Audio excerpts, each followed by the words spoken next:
In this video, I'm looking at the 7Hz Eternal Single Dynamic Driver IEM. Let's find out if it really is eternal or if it's just a flash in the pan. Let's get it.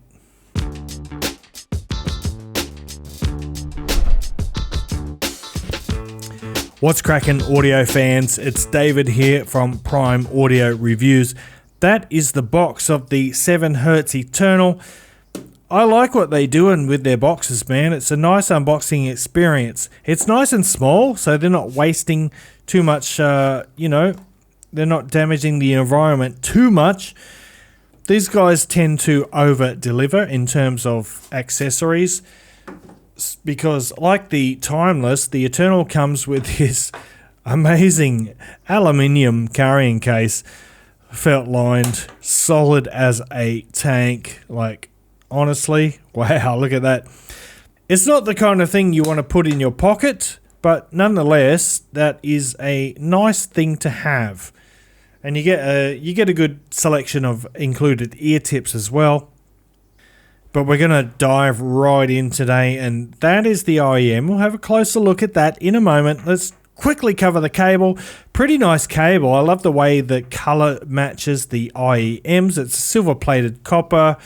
OCC copper cable and handles well, no microphonics, and it doesn't get tangled very easily, which is great. So I love the cable, it's nice.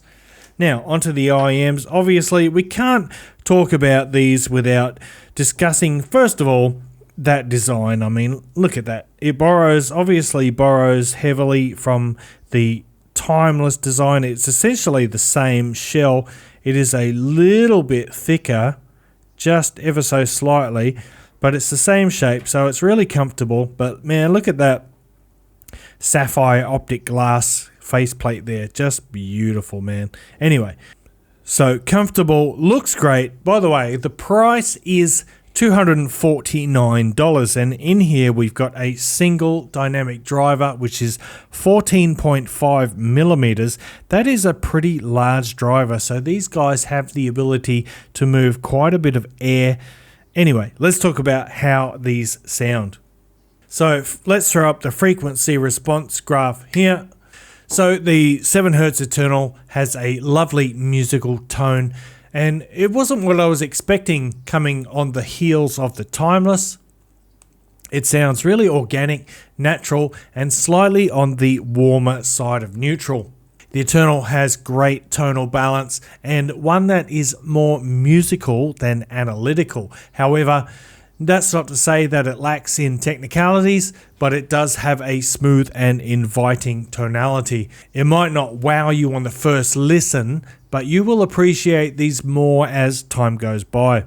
The Eternal shows you that you can have details, resolution, and soundstage and be musical at the same time.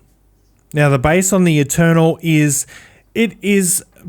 lifted slightly above neutral, so it is emphasized a bit. It's not a massive or a big powerful bass, but having said that, the sub bass can dig pretty deep, and it does provide a nice visceral rumble when it's needed.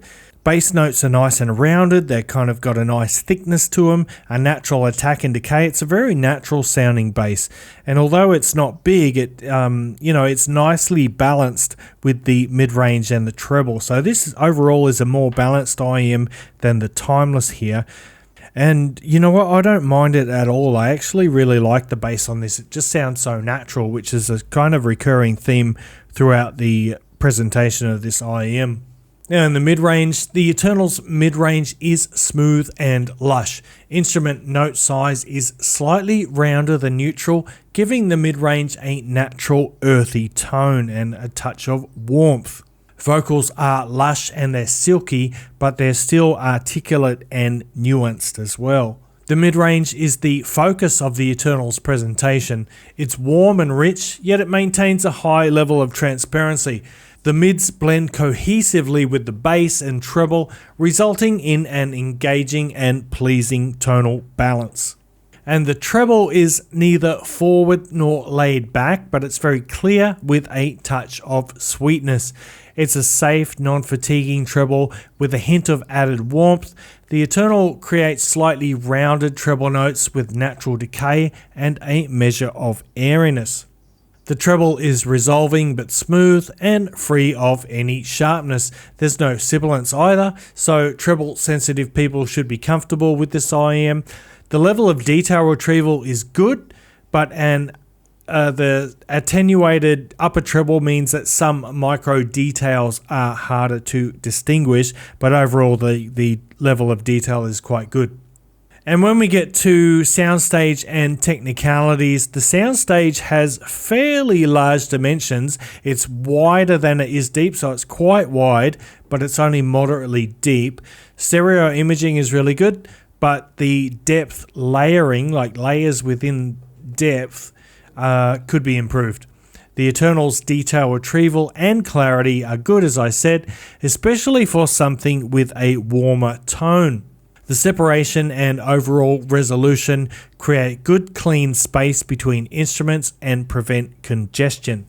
Now, I'm guessing everybody wants to know how the Eternal compares to the Timeless. So let's do a quick comparison. Oh, look at that. I actually managed to detach that MMCX cable. They're a bit tricky on these ones. So the Timeless here has a 14.2mm planar magnetic driver versus the 14.5mm dynamic driver on the Eternal.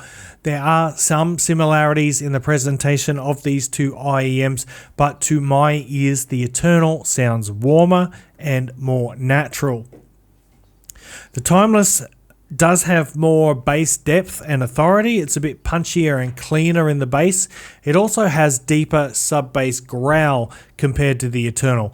But the Eternal, on the other hand, is lighter in the bass region and focuses more on the mid-range. The Eternal's mid-range is thicker and more natural compared to the cooler and leaner Timeless, but the Timeless is easily the most resolving, not only in this comparison, but in its general price range. The overall resolution on the Timeless is just madness. It's insane. The Timeless has a drier and more elevated treble, which gives it an edge in detail retrieval, especially in micro details, but in comparison, the Eternal's treble is smoother, less metallic, less artificial, and less fatiguing. Both IEMs have a wide soundstage, but the Eternal has slightly more depth and is definitely more natural, has a more natural sounding soundstage. The Timeless presents a kind of like a rigid two-dimensional wall of sound with excellent spacing, but a slightly unnatural presentation. So yeah, like if you saw my Timeless review, you know that I am impressed with this IEM. Like, as I said, the resolution is insanely good. The instrument separation is just bonkers good. But there's something off about it. It doesn't sound quite right. It has an unnatural sound to it. The Eternal, rather, here, it just sounds more natural to my ears. It has a more inviting tonality.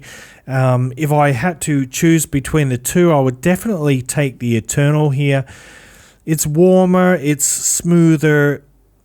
You know, you might not pick up every tiny little detail like the Timeless does, but at the same time, it's just more engaging, it's more emotive, at least to my ears. Anyway, guys, that is the 7Hz Eternal. I think this is a really nice IEM and probably a little bit underrated. By the way, that 5 kilohertz peak that you see on the graph, it really doesn't bother me. Often when you get a peak like that in the frequency response, there are certain tracks or certain moments in songs where that peak will jump out and be like really dissonant, and you're like, that doesn't sound right. But I don't hear that with the Eternal. It's actually really good tuning. I like it a lot. It's not class leading in its price range. There is a lot of competition, but it's definitely a good IEM, and it's one that I could live with as a daily driver. So anyway, I'm going to wrap it up there, guys. Thank you for watching. If you like this video, give it the old thumbs up, Parfam audiophile style. And if you're new here and you want to see more reviews like this, please make sure you hit that subscribe button. And until next time, see you later.